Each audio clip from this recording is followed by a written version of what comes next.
শাবান মাসে প্রিয় নবী সাল্লাল্লাহু আলাইহি সাল্লামের একটা আমল আছে হলো আম্মা জান আয়েশা রাদিয়াল্লাহু তাআলা আনহা বলেছেন মা রাআইতু রাসূলুল্লাহি সাল্লাল্লাহু আলাইহি সাল্লাম ইস্তাকমালা সিয়ামা শাহরিন কাত্তু ইল্লা রমাদান। আমি নবীজিকে পুরো মাস শুরু থেকে শেষ পর্যন্ত গোটা মাস রোজা রাখতে দেখেছি একবার, শুধু বছরে একবার, সেটা হলো রমজান মাস। রমজানের পরে পুরো মাস না, তবে মাসের বেশিরভাগ দিন রোজা রেখেছেন তিনি, এটা দেখেছি শুধুমাত্র শাবান মাসে। আম্মা জান আয়েশা রাদিয়াল্লাহু তাআলা আরেকটি হাদিস আছে, সেখানে তিনি বলেছেন কানান নবী সাল্লাল্লাহু আলাইহি সাল্লাম ইয়াসুমু শাবানা ইল্লা কালিলা। নবীজি শাবানের পুরো মাস প্রায় রোজা রাখতেন, কয়েকটা দিন বাদে, শেষের কয়েকটা দিন বাদে প্রায় পুরো মাস রোজা রাখার চেষ্টা করতেন। একজন সাহাবী আছেন উসামা ইবনে যায়েদ রাদিয়াল্লাহু তাআলা। উসামা কত সুন্দর মাধুর্যপূর্ণ একটা নাম। নবীজি সাল্লাল্লাহু আলাইহি সাল্লামের অত্যন্ত আদরের একজন সাহাবী যায়েদ রাদিয়াল্লাহু তাআলা আনহু, তার ছেলে উসামা ইবনে যায়েদ নবীজি সাল্লাল্লাহু আলাইহি সাল্লাম নাতির মতো আদর করতেন, স্নেহ দিতেন, ছোট মানুষ ছিলেন। উসামা ইবনে যায়েদ রাদিয়াল্লাহু তাআলা আনহু, এই যে উসামার নামে নাম রাখতে পারেন ছেলেদের, উসামা সুন্দর। আমরা আজকাল শর্ট সংক্ষেপ নাম খুঁজি, 3 অক্ষরের নাম, উসামা 3 অক্ষরের নাম রাখা যায়। তো যাই হোক, উসামা ইবনে যায়েদ রাদিয়াল্লাহু তাআলা আনহু তিনি বলেন আমি নবীজি সাল্লাল্লাহু আলাইহি সাল্লামকে জিজ্ঞাসা করলেন, হে আল্লাহর রাসূল, তিনি বলেন যে আমি জিজ্ঞাসা করলাম, হে আল্লাহর রাসূল, মা লাম আরাকা তাসুমু ফি শাবান মা লা তাসুমু ফি গায়রি।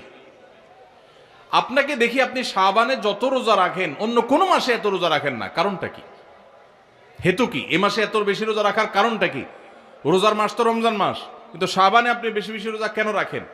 নবীজি সাল্লাল্লাহু আলাইহি সাল্লাম তখন উসামা ইবনে যায়েদ রাদিয়াল্লাহু তাআলাকে বলেছেন 2টি কারণ। কটি কারণ? মনোযোগ দিয়ে শুনতে হবে কিন্তু। এই হাদিসটাই আপনি বাসায় গিয়ে আপনার মায়ের সাথে, আপনার স্ত্রীর সাথে, আপনার বন্ধু বান্ধবের সাথে যেন শেয়ার করতে পারেন, সেভাবে মনোযোগ দিয়ে শুনবেন।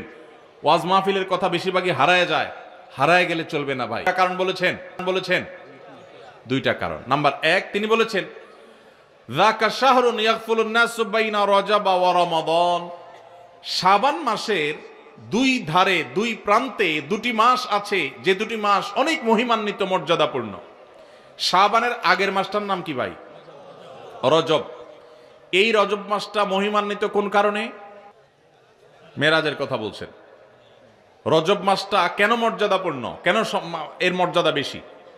দেখেন, এত বড় মাহফিলের 2-4 জন মানুষও জানেন না, 2-4 জন মানুষও জবাব দিতে পারেননি, একজন থেকেও আসে নাই অডিয়েন্স থেকে, স্টেজ থেকে এক ভাই বলেছেন। দেখুন, রজব মাসের মর্যাদার কারণ হলো সম্মানিত 4টি মাস আছে। কোরআনে আল্লাহ তাআলা সূরা তাওবায় একাধিকবার এ সম্পর্কে আলোকপাত করেছেন। আল্লাহ বলেছেন ইন্না ইদ্দাতাশ শুহুরি ইনদাল্লাহি 12 শাহরান ফি কিতাবিল্লাহি ওয়া মা খালাকাস সামাওয়াতি ওয়াল আরদ মিনহা আরবাআতুন হুরুম। বছরে 12টি মাসের মধ্যে 4টি মাস আছে সম্মানিত, মর্যাদাপূর্ণ। আল্লাহ এগুলোকে সম্মান দিয়েছেন, বিশেষ মর্যাদার মাস। রমজান তো সবচেয়ে শ্রেষ্ঠ মাস আছেই, রমজানের পরে মর্যাদার বিচারে সম্মানিত মাস কয়টা?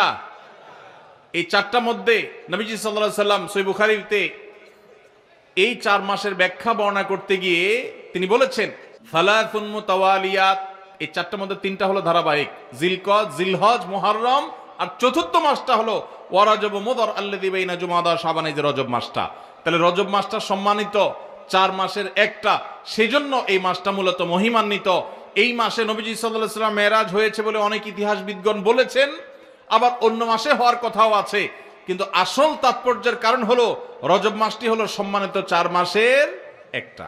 এটাও আমরা অনেকেই প্রথম শুনলাম জীবনে। যাই হোক, সে বিষয়ে কথা বলা আমার উদ্দেশ্য নয়। তো উদ্দেশ্য হলো যে উসামা ইবনে যায়েদকে নবীজি বলেছেন যে শাবান মাসটার আগের মাসটা হলো রজব, যেটা সম্মানিত 4 মাসের একটা, মর্যাদাপূর্ণ মাস। আবার শাবানের পরের মাসটা কোনটা? রমজান, সেটা হলো বছরের সবচাইতে সেরা মাস। রমজানের পরে মর্যাদার বিচারে সম্মানিত মাস কয়টা? এই 4টার মধ্যে নবীজি সাল্লাল্লাহু আলাইহি সাল্লাম সহিহ বুখারীতে এই 4 মাসের ব্যাখ্যা বর্ণনা করতে গিয়ে তিনি বলেছেন সালাসুন মুতাওয়ালিয়াত। এই 4টার মধ্যে 3টা হলো ধারাবাহিক, জিলকদ, জিলহজ, মুহররম, আর চতুর্থ মাসটা হলো ওয়া রজব মুদর আল্লাযী বাইনা জুমাদা শাবান, এই যে রজব মাসটা। তাহলে রজব মাসটা সম্মানিত 4 মাসের একটা, সেজন্য এই মাসটা মূলত মহিমান্বিত। এই মাসে নবীজি সাল্লাল্লাহু আলাইহি ওয়াসাল্লাম মেরাজ হয়েছে বলে অনেক ইতিহাসবিদগণ বলেছেন, আবার অন্য মাসে হওয়ার কথাও আছে। কিন্তু আসল তাৎপর্যের কারণ হলো রজব মাসটি হলো সম্মানিত 4 মাসের একটা। শাবান মাসটার আগের মাসটা হলো রজব, যেটা সম্মানিত 4 মাসের একটা মর্যাদাপূর্ণ মাস। আবার শাবানের পরের মাসটা কোনটা? রমজান, সেটা হলো বছরের সবচাইতে সেরা মাস। টাইমের আমলের গুরুত্ব একটু বেশি। দ্বিতীয় কারণ হলো তিনি বলেছেন যাকা শাহরুন ওয়া হুয়া শাহরুন তুরফাউ ফীহিল আমালু ইলা রাব্বিল আলামিন। শাবান মাসে বান্দার আমলনামা আল্লাহর কাছে উপস্থাপন করা হয়, ফেরেশতারা রিপোর্ট জমা দেয়। ফাউহিব্বু আন ইউরফা আমালি ওয়া আনা সাইম, নবীজি বলেছেন আমি চাই আমার আমলনামা যখন ফেরেশতাদের কাছে পেশ করা হবে